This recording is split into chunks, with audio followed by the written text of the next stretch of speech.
What's up, YouTube? So, in this video, I'm going to be talking about Amarius Mims, offensive lineman from Georgia.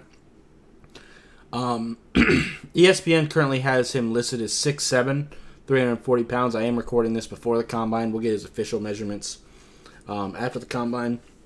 If he is 340 pounds, I wouldn't be shocked if he loses a little bit of weight before training camp. Probably get down to like 325, 330. I like him a lot, though. He did miss a little bit of time this year with an ankle injury. Not really too concerned about it, but I thought I should mention it.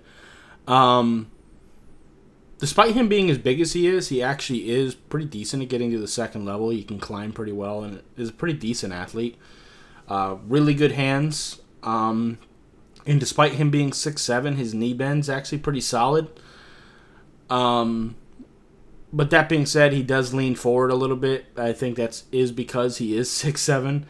Sometimes he does lean to try to, get lower than his opponent, which I'm not a big fan of.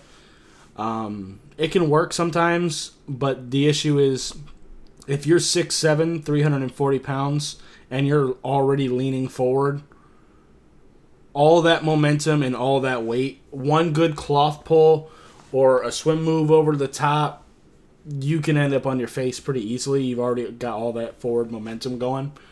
So I'm not a massive fan of that. So I do want to see him kind of clean that up. I think for his size, I think his feet are solid.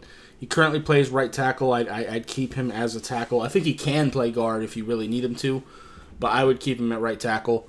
I wouldn't necessarily move him to left. I think he probably could, but I wouldn't make him have to reset his feet.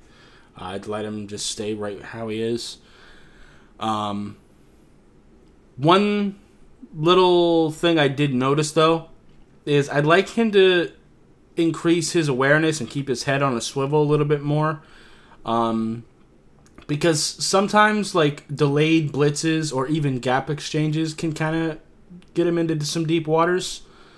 Sometimes he doesn't do a great job of knowing when he needs to pass his guy off to his guard and then pick up the defensive tackle coming into his gap. So that is something that I would like to see him kind of improve on. But overall, I do like him as a prospect. I see him most likely as a second-round talent. Could end up going in the first, especially if he has a good combine. But, yeah. Anyway, that's going to be it for this video. If you liked it, appreciate that like button. If you have any questions or comments in the comments down below, subscribe if you haven't already, and I'll see you next time. Bye, guys.